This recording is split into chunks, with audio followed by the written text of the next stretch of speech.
This is Pattern Interrupt, a short episode designed to gently disrupt a belief or habit that may be quietly shaping how you feel in dating. It's over, and you know it's over, yet some part of you is still in it, not because you want to go back or not because you're holding out hope, but because you haven't been able to fully leave yet. And the thing keeping you is something that you might not have named clearly, the need to understand why. Not why in the broad sense, because you understand broadly what happened. It ended. He ended it, or you did, or it simply dissolved into a silence that eventually became permanent.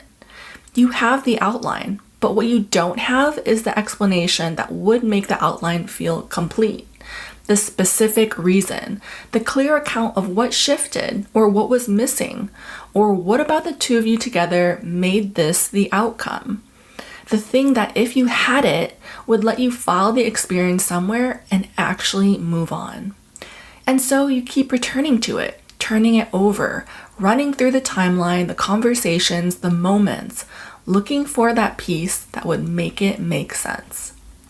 This is one of the quieter and more persistent ways that endings keep their hold, not through grief exactly and not through longing for what was, but through the unfinished quality of an explanation that never arrived. The mind, presented with an incomplete story, will keep working on it, because that's what minds do. They're very efficient at returning to open loops, because open loops signal that something hasn't been resolved and that resolution is what the mind is organized around. The problem, however, is that some endings don't come with complete explanations. The explanation exists somewhere in him, in the specific configuration of who he is and what he wanted and what this was for him, but it isn't available to you. He didn't provide it, or he provided a version of it that didn't satisfy, or the connection ended in the kind of gradual way that doesn't produce a single explanatory moment at all. And so you're left with something that your mind keeps flagging as unfinished, an ending without a sufficient account of itself. Here's what I want to offer as a reframe, because I think it's genuinely important. The need for a complete explanation before you allow yourself to move on is not a requirement of the situation. It's a belief about the situation. A belief that goes something like, I'm not allowed to fully close this until I understand it, until I know why I haven't earned the right to let it go. And that belief feels reasonable. It can even feel like a form of respect for the relationship, for your own investment in it, for the seriousness with which you take these things. But in practice, it functions as a trap, because the understanding that you're waiting for may not arrive. And if it doesn't, if the reason remains incomplete or inaccessible, the belief leaves you indefinitely tethered to something that has already ended. Moving on is not a reward for having understood. It's a decision that you're allowed to make regardless of whether the understanding is complete. This doesn't mean that you have to force yourself to feel nothing or pretend that the questions aren't there. The questions can stay. What shifts is whether you're treating the answers as a prerequisite for your own freedom to move forward, because they aren't.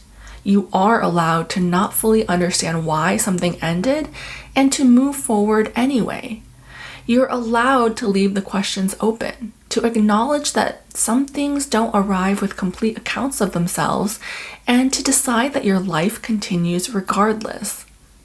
There's also something worth saying about what the continued searching costs, because every time you return to the timeline looking for the missed signals, every time you reconstruct a conversation looking for the explanatory moment, you are spending present tense energy on a past tense situation. Not because the reflection isn't valid, because the reflection has value. But when reflection becomes rumination, when the returning is less about understanding and more about the hope that one more pass around will finally produce the resolution that you're looking for, it stops serving you and starts holding you back. You don't need the full story to close the chapter. You need to decide that the chapter is closed, with understanding or no understanding, and finally let your life begin the next chapter. That's not a loss, that's a choice, and it's one that you're allowed to make.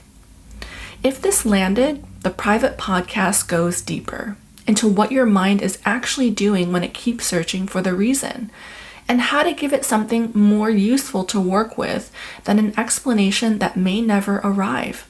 That's waiting for you in the show notes. This episode is complete as it is. Stay steady, and I'll see you next time.